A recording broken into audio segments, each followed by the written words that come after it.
bringing you key insights, tips, and advice from the brightest minds in the Canadian franchise industry. This is the Franchise Canada Chats podcast.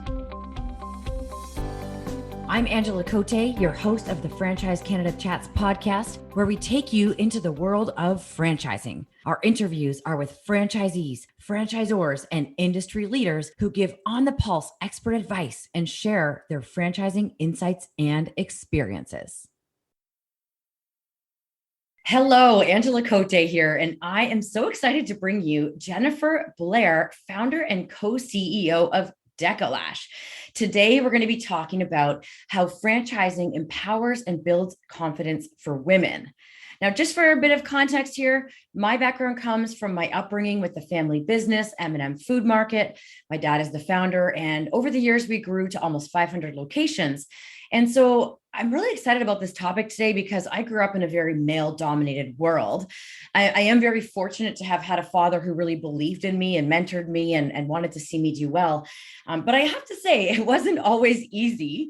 For sure, I got the stink eye a lot from male franchisees when I would show up to help them with their business as this young female 20-year-old boss's daughter. So I learned a lot about how to navigate around men in business and got to see the change over the years of women getting more involved in the workforce. So that's been really cool.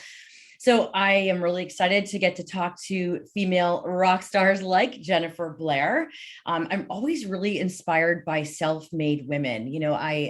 Women that have saw an opportunity, which we'll get into in just a minute, and hear that story. So yeah, I think I've really been fueled by stories like Jennifer's to be successful, to try to be successful myself. So we're going to get into that. I also always have to give a shout out to the CFA for the amazing work that the CFA does to educate people about franchising, to protect the franchising model, and to really bring people together. So big shout out to the CFA. All right, Jennifer, are you ready to get rolling?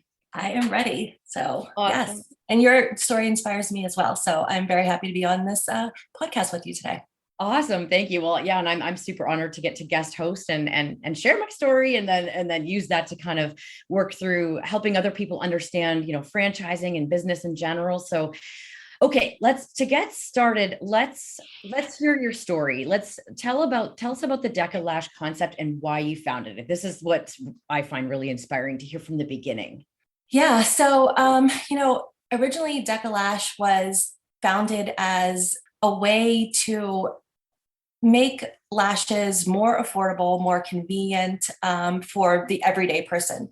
When I originally started getting lashes myself, they were very expensive. They also were more of an add-on service in a salon. They weren't specific to just that one service. And not very many people were specializing in that. So when I was getting my lashes done, not only was it expensive, but it was also really hard to find an appointment. And I kind of saw a gap in that and thought that maybe I could help. And originally it was not to start a brand or, a franchise or even multi-studios. It was just like, oh, if I'm having trouble, other people are too. So, maybe I will, offer the service and make it convenient for people and affordable. And that's basically how it started off. I went to my husband and I said, what do you think about? I was considering going back to work. I was a stay-at-home mom for many, many years. We have 4 children, and it was just time to kind of get out there and start making some extra money. 4 kids are expensive, and I also I wanted to get out of the house and I wanted to do something fun. I love talking to people. I love being around other women, and I love beauty. I love making people feel good. So it just seemed like like something that I was going to enjoy. It wasn't really going to seem like work to me. But quickly, after offering the service, I had a good friend in a salon. I rented a room from him. And it wasn't too long after, maybe a few months where I was like, you know what, this is more than what I thought it was. The way that the women were feeling after they got the service done and the smiles, the compliments, everything that they were getting out of the service, I was like, this is more than me just getting out of work and making it convenient. I felt like I was really changing people's lives and making an impact. And I got really passionate about what I was doing and wanted to make it bigger than my initial thought of just, going back to work and doing the service myself. So it quickly grew beyond me. So awesome. I was just reflecting on my first time getting lashes done, and how, so I was at my salon and my hairstylist was doing my hair, and I said something about I was really excited because I was going to be getting a photo shoot for something, and she's like, "Oh, well, where are you getting your lashes done?" And I was like, "Wait, I have to get my lashes done?" Like, okay. So she told me, yeah, like, I mean, if it makes so much difference, and I was like, okay, I'll do it. And I did it. And it was amazing. It's amazing when these little things, how much it can help our confidence. And especially again, being female and feeling like sometimes we need to stand out and, just feel more confident around the people that we're working around. And I also just love that you like, yeah, we were like, I'm just going to go do this thing and make some money, on the side. And you realized right away it took off, and love that it's specialized. Like, I get it. Like, lashes are not easy for people to just do. It requires a lot of like patience and probably a steady hand and all these things. And I'd rather someone do mine that really gets good at it rather than just, oh, I Yeah. do once or twice every now and then. Well, and that's, when I first started doing the lashes and I was, still renting the room, and I was very proud of what I did. So I always, would talk about the lashes and, try to educate people who didn't really know about them. And I would run into people just in the industry because I was in the industry and talking to other people, and they're like, "Oh yeah, I took that class. I took that class too, and I just couldn't do it. And it was just too hard." And it's when I realized that if you don't specialize in it, then you don't really get to become good at it. And that was the difference that I saw early on when we decided to just move into only lashes and have our first standalone studio, was that people were driving from like hour and a half just to come to us because we specialize in that service and we were really, really good at it. And that was what we built, everything on, is we specialize in what we do, and we're really good at it. So it's an intricate, lashes takes a steady hand, and yeah, it definitely isn't something that you can pick up overnight. That's for sure. Yeah, it makes so much sense that specializing, like I think about certain services that I could get, my nails done or something. You can maybe get away with somebody that doesn't only do that. But yeah, that makes so much sense. So I'm getting the feeling that's a big part of what makes Deka Lash so awesome, unique. It's that would you say that it's the specializing? Is there anything else that you would add that makes Deka Lash awesome and unique compared to maybe other lash only places? I think that we really focus on the customer. And I believe that comes from me being one of the CEO of the company, being a consumer myself, and actually, doing the lashes. I just know how important it is that the end user is happy in their service. So, we continue just to push through that. As far as with technology, we want to hear from our customers, about the service. We have many different ways that, right after the service is done, we ask for feedback and make sure that we're doing the service right. And we do that even internally with our lash artists and our franchisees. We have a very open communication with everybody. We have a platform that we use that we can chat, they can offer suggestions, we give feedback. And I think, when you come together as a whole and you're not just a leadership team trying to make decisions on what we think are right, and we really take in what other people who are on the front line and doing the service or having the service done, and we take that in to just make sure that we are the best that we can be. And I hear that, there's not a lot of franchisors out there like that, they don't necessarily, because not all feedback is good feedback. So you've got to be able to know that that's okay. And you're going to hear that, but take that and learn from it and, see if you can do anything better with it. So, I mean, I think that's, one thing that we stand out from is, and then just our model in general, we try to make it very efficient. Every square foot in our locations, we want to make it generating revenue. So we don't have a front desk person.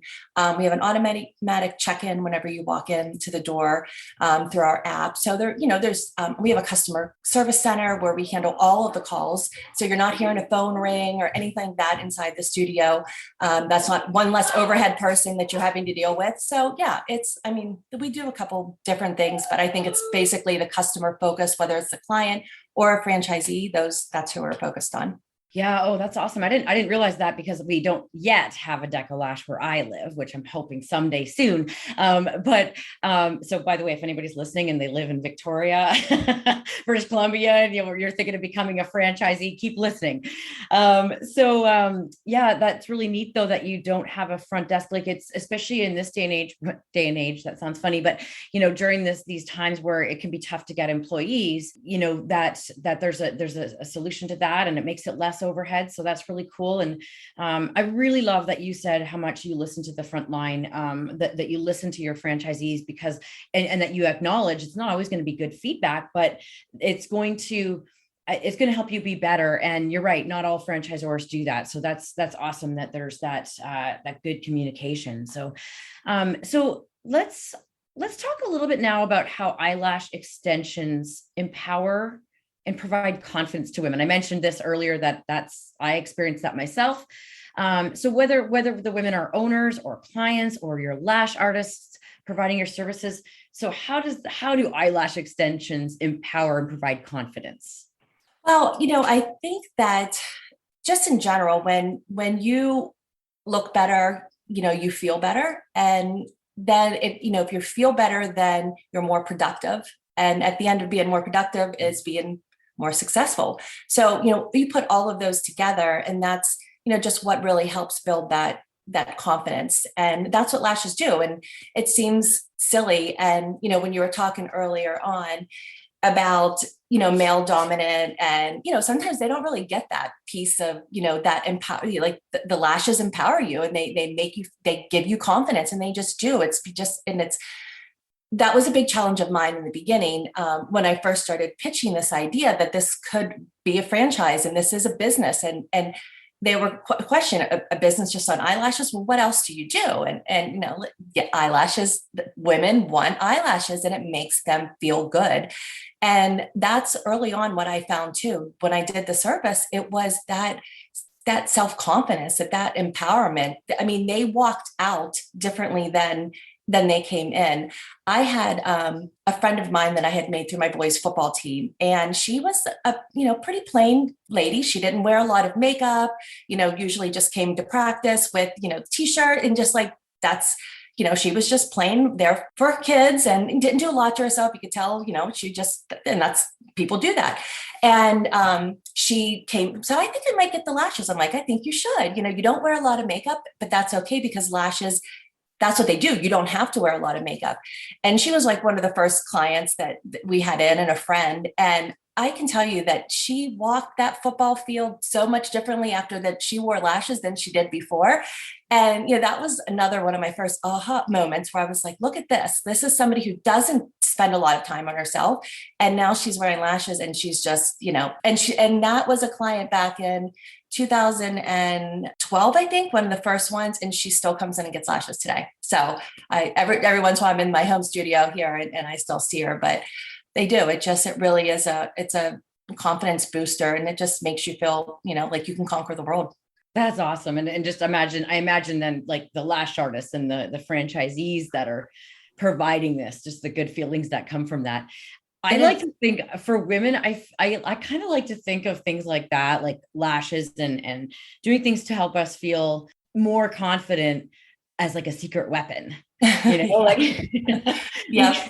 Like, if you can be like, if you can have that level of confidence and look that good and be smart, like, look out, world. Right. Yeah. So I know. And I think, for on the, like, back to the lash artist side too, it's an instant gratification. That's what lashes are. So whenever you're able to provide that instant gratification, like a facial or a massage, those take a little bit of time to work through. But when you're able to give somebody, something immediately that they can be like, oh my gosh, they look in their mirror and see that right away, that's a good feeling, I think, in this industry, as a esthetician or a cosmetologist, when you can give that immediate satisfaction, they feel very fulfilled at the end of their day.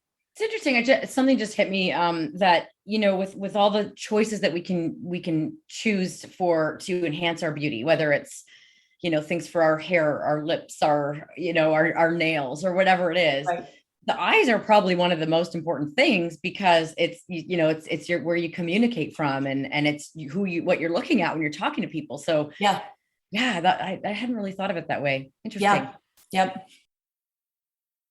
We hope you're enjoying this episode so far. Did you know that Franchise Canada has a newsletter sent twice a month that's packed full of fresh franchise opportunities? With Franchise Canada e-news, you get new content from Franchise Canada magazine, franchisee success stories, industry news about CFA members, educational videos all about franchising, and you can keep up to date on the newest episodes of the Franchise Canada Chats podcast that you're listening to right now.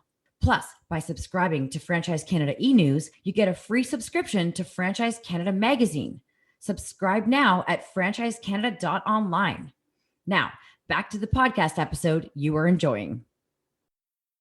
So Deka Lash has opened. This is crazy. This is awesome and crazy. Crazy awesome. More than 100 studios in less than 5 years. Like, every time I've thought about that with you, I'm just like, it's so amazing. So how did you achieve this quick growth? You know, in franchising, I think it's like your first 10 franchisees who really help you grow. So I would, put it back to, thanking them and, being the first ones and being able to help prove out the model. Originally, we had 4 studios in Pittsburgh before we started to grow. And those were my own studios. And, it was, I think, just getting that validation that it can work otherwise outside of Pittsburgh. So, that really helped. We surrounded ourselves with people who are expert in franchising, who were also franchisees of other brands also. So we looked at it as, what do you wish you would have had when you were the franchisee of this franchisor? And that's how we build it, inside out. And that's the way we looked at it. Like, what can we make sure that, we want to do good? And like I said, we didn't have the franchising background. So I think bringing a team in who had that experience really helped us out too, because we knew the business, we knew lashes. My husband's big on technology and all of that. But I think just surrounding ourselves with the right team who have been there, done that, are also part of that team, but into Deka Lash. They also had studios of their own too. So that really helped, because you have like feet on, you have feet on the ground. You know what's happening inside those studios. And I think that was another, big one, that they actually had skin in the game, as well as being a leadership, being a franchisee of other franchisors. That really helped us grow and do things the right way. That's amazing. I was recently at a conference, and I'm just trying to remember. I think the stat was that 84% of companies don't make it past 10 units, franchise companies. And so that's just mind blowing to me. And I also, just because I know you a little bit, I know that you also have some strong core values. Do you think that plays into your growth, that you've had these strong core values that everybody in the company lives and breathes? Yeah. I think that with core values, if you surround yourself, with other people who have, the same kind of values that you have, when you're growing, you're going to grow in the right way. So, we talk a lot about what our core values are, just to make sure that, we're all on the same page. And when we look to add people to the team, when we do our evaluations for our team, we go over what these core values are with everybody, and, just make sure that they're on the same page with everything and they're aligned with the same values that we are. So our core values are passion, authenticity, and work ethic. And I think that, it trickles down not only from our core staff, but, inside of our studios too. And if you don't have, happy clients, or nobody's happy. So, we just make sure that, I think we're all on the same page, because it is important to us. And, when we talk about passion, it's not just, you have to realize it's just not eyelashes. Like, that's not what we are. It's really about being part of your community. It's believing in what we're doing, that we're changing lives. We say changing lives one lash at a time. It's not just about, it's about making money, but you have to have that passion behind it too. And that's when it really, shows to other people. And that's what makes it more believable, if you can have that passion. And then the same with authenticity is just being authentic, and owning your mistakes, being true to yourself and your brand. That's important to us too. And then, of course, just, the work ethic is, think about not like the brand is everything, but just, think about the integrity and everything that we're trying to do and around the brand as well. And put that first before you start to make other decisions on what it is. So we talk about it a lot in our meetings. We do shout outs when somebody's doing one of those, falling in one of those categories.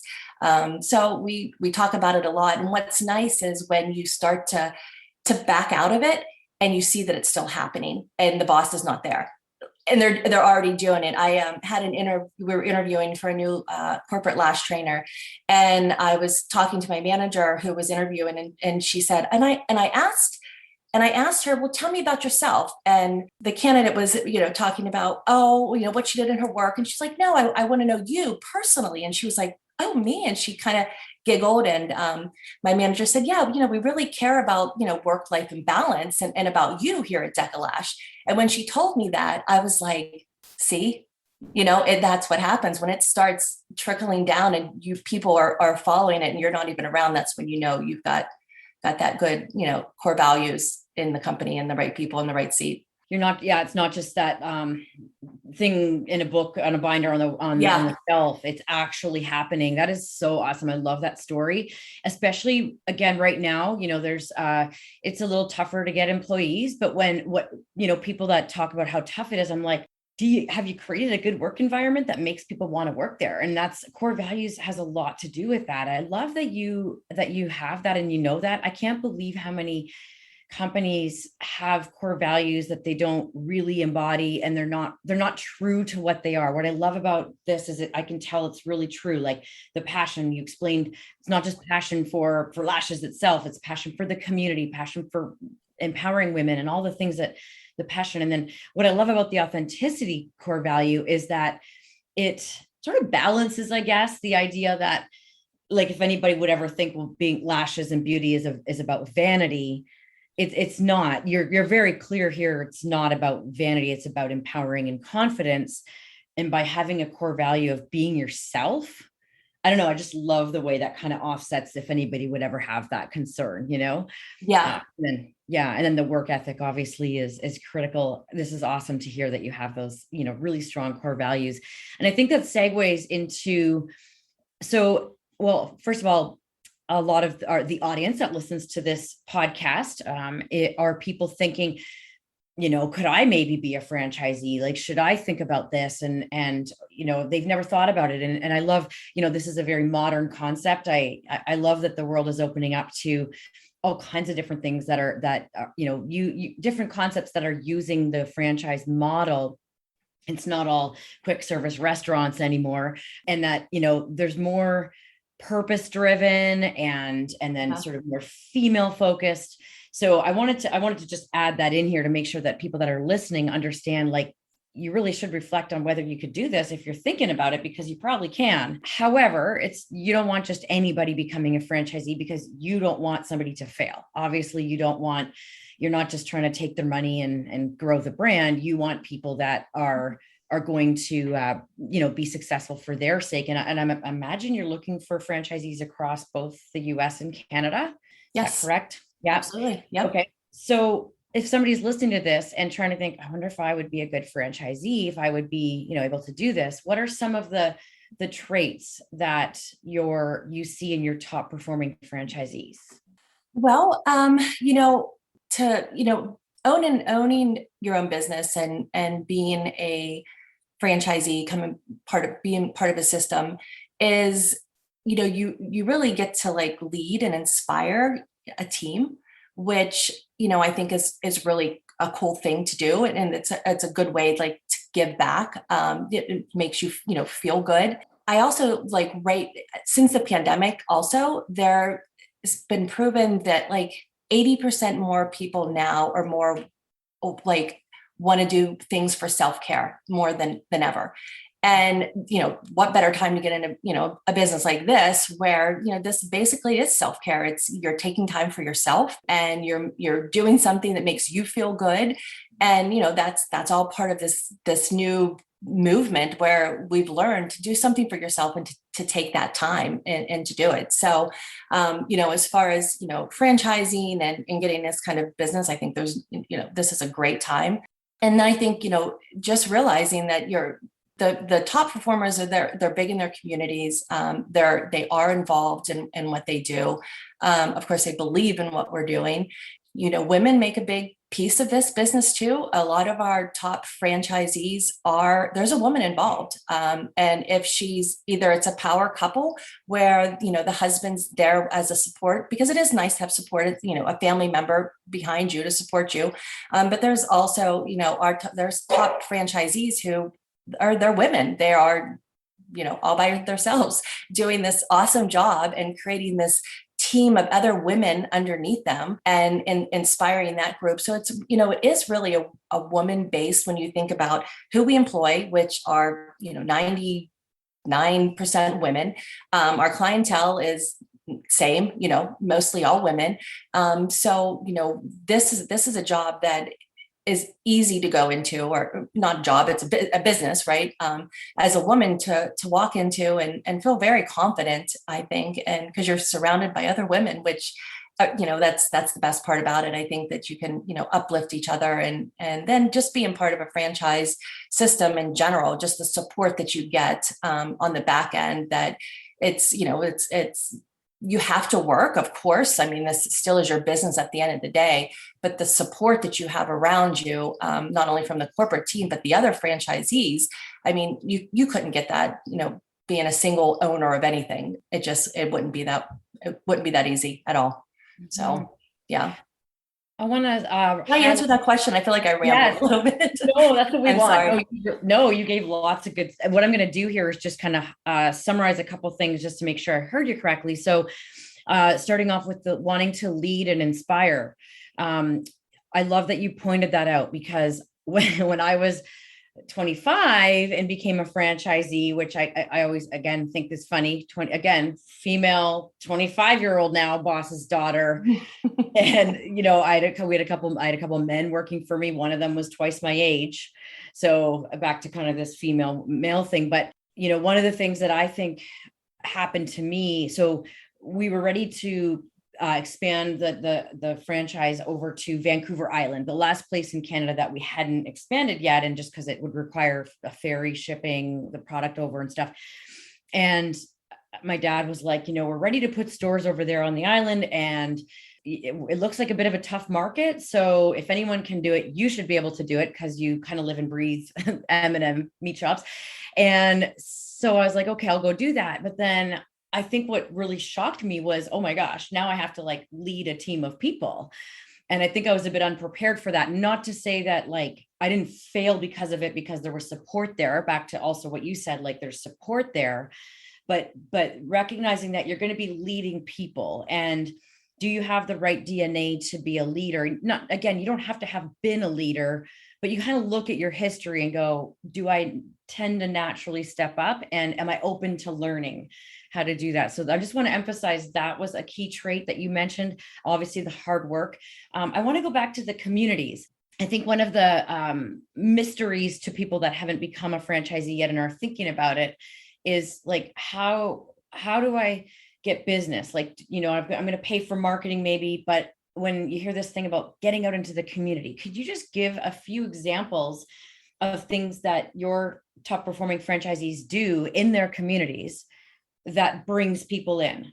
Yeah. I think it's working with other business owners within the plaza that you're in, a lot of networking events too. So getting involved in any charity events that are there. There's always sports, that they're looking for any kind of donation, whether it's a Chinese auction or a banner or something that you can put up at a place.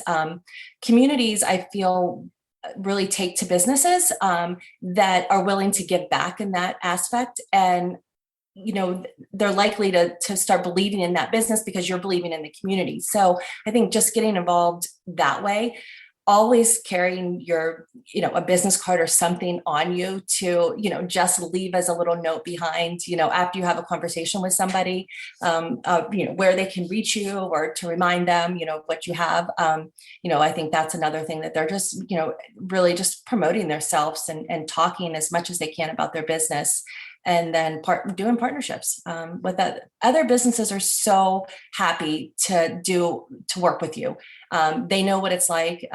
You're not competing with them. You're not doing the exact same thing. It's a compliment to their business. So for us, for instance, being in the beauty industry, if you look at any kind of fitness, brands, that's great. Nails, salons, those work really well to partner up with. And we've sponsored classes for, certain places where we give free sets away. I know that they've done that, but raffle baskets, that part of the community is, really big. Wow, that's a lot of awesome ideas there. And when you say partner with, say, like a fitness studio, or what would be an example of how, when you say that, like, what would the offer? Maybe you offer an opposite, like you offer each other services. Yeah, maybe you can explain. Yeah, so we've done it a couple different ways. So like, for instance, if you come in on a Wednesday, and let's just use Pure Barre for an example, and on Wednesday class, you're entering in to win a raffle for free eyelashes. So they, whoever's signing up that class, then they get their name pulled and they have that chance to win. Or they sponsor a challenge. Maybe it's a fitness brand and they're doing this challenge and everybody's signing up for the challenge. And when you do, you get these things for free, or a discount for free. You participate in that, and to bring people into the door. A number one way that we get people in the door is not necessarily paid advertisements. It is referrals. So the more people you can get in the door, they refer other people, and then it just starts to become very organic at that point. That's awesome. This is just one of my favorite topics, is community marketing, because I think that a lot of people don't realize how easy it actually is. And like you said, carry the card on you, like just hand the card out, and you could have like I remember I would sometimes put, like, I'll give you a free pie if when you come in, like I'd have a note on there, and it would stop it. So then they'd be like, oh, the owner gave this to me. Yeah. So I know we had to go back and we looked at our marketing when we go through our business training. So when somebody signs up and then they go through the whole business training, and we were looking at it, it was all about social media and pay-per-click and Google. And it was like, wait, we need to talk about, just just the grassroots, like, what are you doing in your community? Because, you think like, oh, that, makes so much sense, but until sometimes you kind of hear it, then it clicks. And that was, in the beginning for me, I built my whole business that way. It was just, something that we did. And like you said, when they hear from the owner or the service provider and they're talking about it, and you feel that passion, people appreciate that. And they're like, yeah, I want to come in there. Totally. And like the charity stuff, like they want to support you back, and they feel guilty if they don't. So that's, and just, it's good all around. And not, and I was going to say that some people think of a franchise as a corporate chain, and they don't understand that these are local owners and still small business owners. Yeah.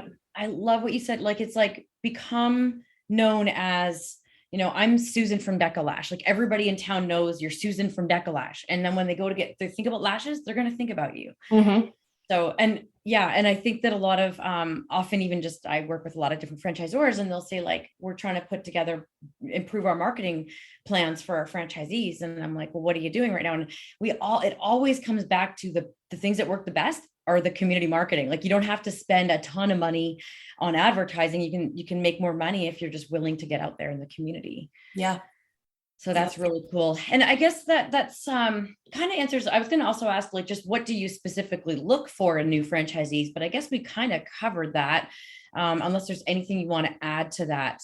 We talked about the core values, and so somewhat of a leadership perspective, the willing to work hard, community, passion for community. Is there anything else that you look for in prospective franchisee? No, I think that probably sums it up. I did want to add that, in addition to, the community that we work on, a part of Lashes, that we are part of two other great organizations.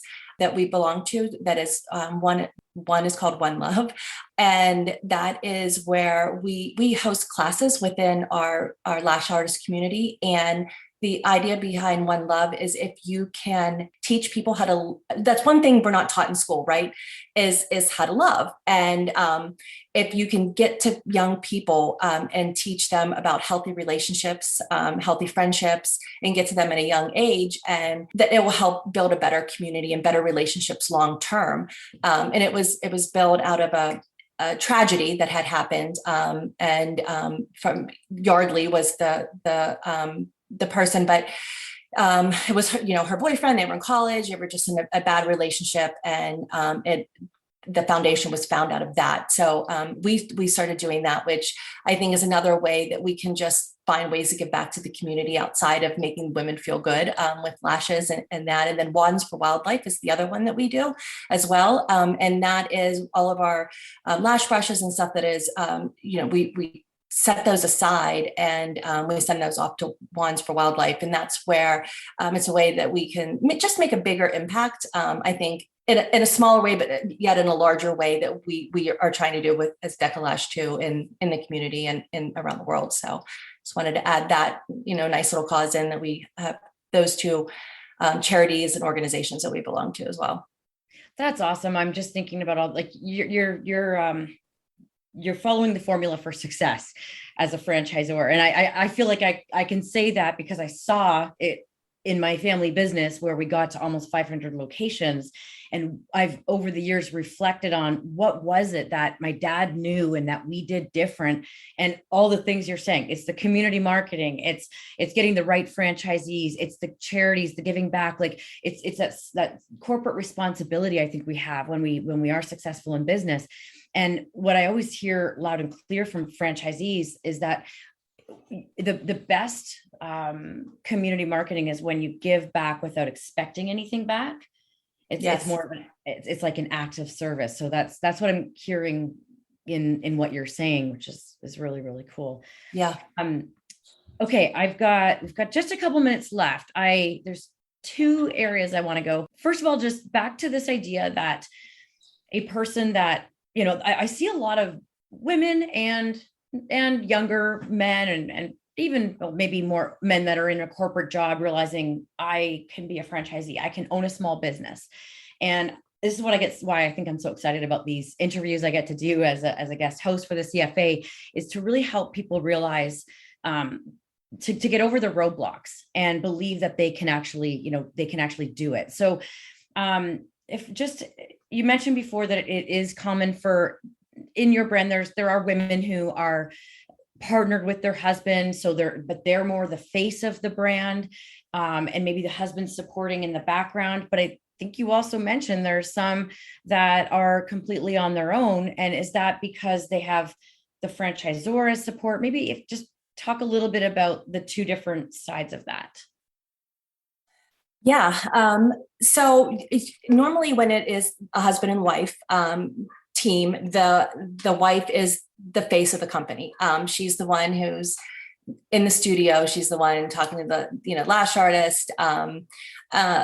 We've had times where it was the wife who wanted to be, it was her idea, but the husband becomes just as passionate as she does. So it's like that's when they become like this super couple in the background. But generally the husband's working on the numbers, that piece of the KPIs and the stuff on the back, and then the wife is, like I said, more the face of it and more of the fun. I call it the fun part because the numbers and all that are, when you have to crunch numbers all day, it's nice when somebody can just show you those numbers. But normally that's like how that dynamic works. But then then we have just the powerhouse woman who is coming in and doing it all, and very relatable. Sometimes also is a consumer herself, so she kind of understands and gets the whole process of what it is, and can really relate and build a really good team. Because that's huge. It's the culture, we try to build here at corporate, but it's, the team and the culture that you're able to build in that studio to retain those people that you hire and who become your family and help you grow. And so it's, building that relationship, I think, and just doing little things like dropping off lunch and sending them thank yous. And, when you have your team meetings, to, like I said, bring in Rita's frozen ice, just those little things that, you show. And I think as women, we're generally compassionate and we're caregivers anyway. So that a lot of that comes natural, that we're able to like have that intuition to just do those things where, not all men think that way. I don't want to stereotype, because there are plenty that do, but a woman's touch is nice. And I think when you have that in there, that it really makes a difference. Yeah. So it sounds like you've seen that women have a lot of natural traits that lend to being successful in this small business environment. And I just want to check in, like when you say powerhouse, I would imagine there's women that come in sort of, you don't realize they're going to be, and they don't realize they're going to end up being a powerhouse, right? Like it's not like, oh, you'll only be successful if you come in as a powerhouse. It's like you come in and you realize, oh my gosh, like I naturally can do this. And it sounds like that happens a lot. Yes, it does. And again, being part of the system and being part of a franchise, we've gone through a lot of those blood, sweat, and tears, and came up to, now where it's a turnkey business. So you don't have to have all of that knowledge, before you come in, because we've built that for you. So if you come in and have the passion for the business and for passion for being your own boss and leading a team, then, that's really what's important. First, we look at the person. And then we, then we look at, okay, what can they do? But it's really about those, again, core values. If you have that behind you and that's what you want to do, then, you have the support of the system to help get you there. That's amazing. Yeah. Yeah. That's the beauty of it, is that you have that support. Sounds like I'm just hearing so many good things about the way that you support your franchisees and listen to them and communicate and the core values. So I'm starting to think maybe I need to be the one that opens a Deka Lash in Victoria. I'm getting tempted here. Actually, one very last question is, does the franchisee need to do lashes? No, actually, I don't. I mean, we maybe have two that do lashes that came in as an owner, but no, never. That really very unlikely that they actually do lashes. Okay, it just hit me that I should clarify that, because if someone's like, I love the idea, but I can't imagine doing the lashes. That's not what this is about. This is about being a small business owner and leading the team of people that do the lashes. Is what I'm hearing. That's right. Yep. Correct. Awesome. Okay. I said one more, but I'm going to give you one more if we can answer this one quickly. So what advice do you have for prospective franchisees that might be considering joining franchising right now? What advice do I have? I mean, I would think, just if you're thinking about it, find out more information.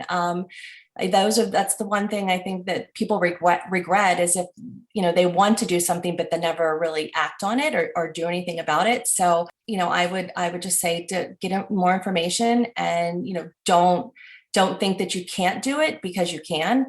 And, we have a proven system here on our end that shows, the growth that we have and the success that we have. So, believe in yourself. And if this is something that you're passionate about, you want to take your life, in your own hands and control your destiny, then I would go ahead and get more information and give it some serious thought, because, it's definitely, I think, ultimately, this should be the best decision that you've ever made in your life is to become your own boss and a business owner. And yeah.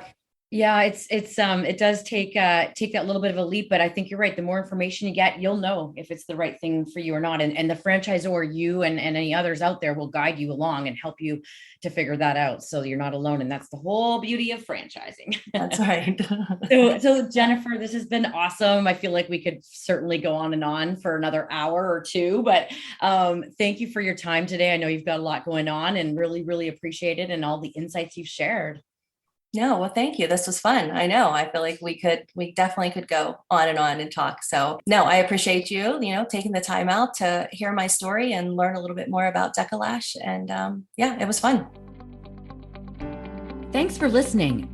For more franchising resources, including how-to articles, expert advice, franchisee success stories, and franchise opportunities, visit franchisecanada.online. Don't forget to subscribe to Franchise Canada e-news while you're there.